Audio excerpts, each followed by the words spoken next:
This video tells a story about how we went from a boring empty hallway to a jungle gym that our kids could play on year-round.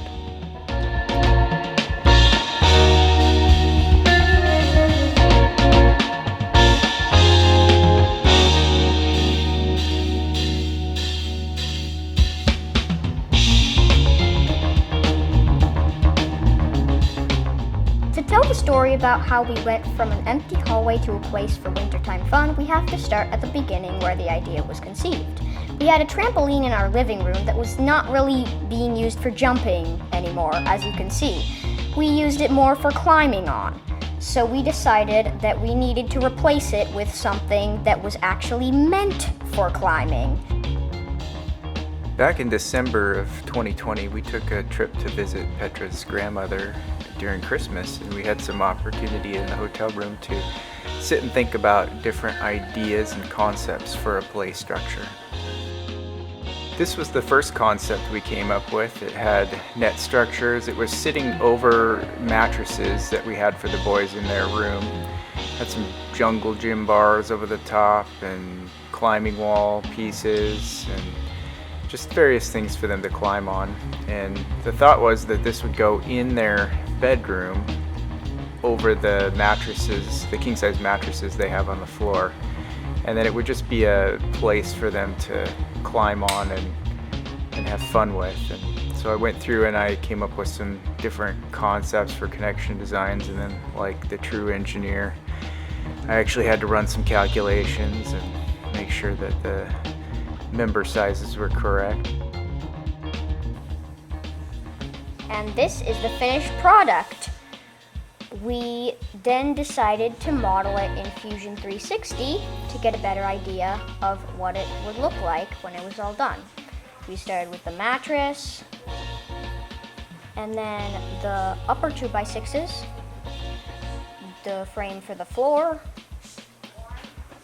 some supports,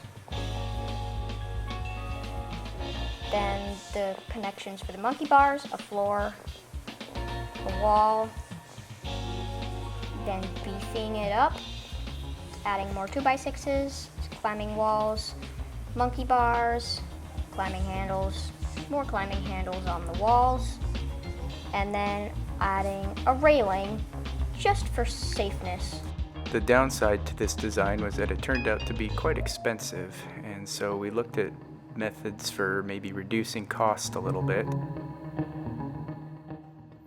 After we looked at the first design and found out it was going to be too expensive, we had the idea of putting something in the hallway. Yeah. And running it the entire length of the hallway. So we sketched up this idea of just running a rope net through the full length of the hallway. Yeah, but having it the 4 ropes the length of the hallway, but then 1 rope on the sides. Right, so we put together this quick calculation sheet to figure out about how much rope we needed.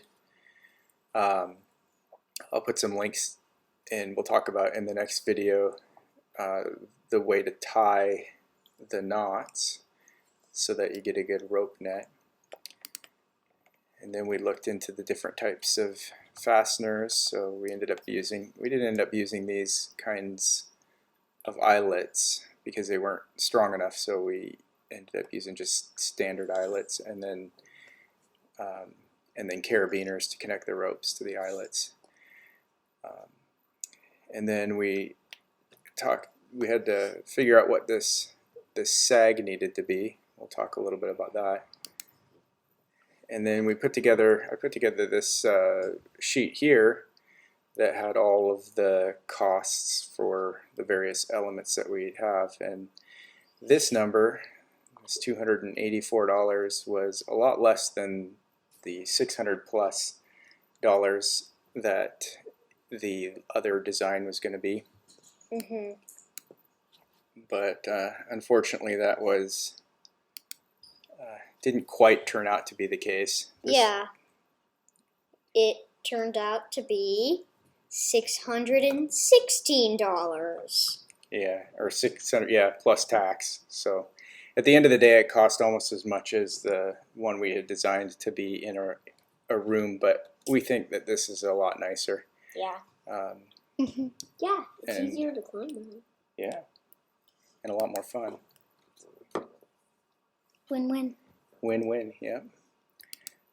So I put together the design, and we even ran some calculations. These are some catenary calculations that we ran that just showed basically what the load on the different anchors would be for different levels of sag in the rope. And I kind of landed on that we would want somewhere around 9 inches of catenary or 9 inches of sag in the rope. The load on the anchors actually goes down as you put more sag in the rope, and if it were completely taut, it would be much higher. So this is just an example of the geekiness that went into this project. Yeah.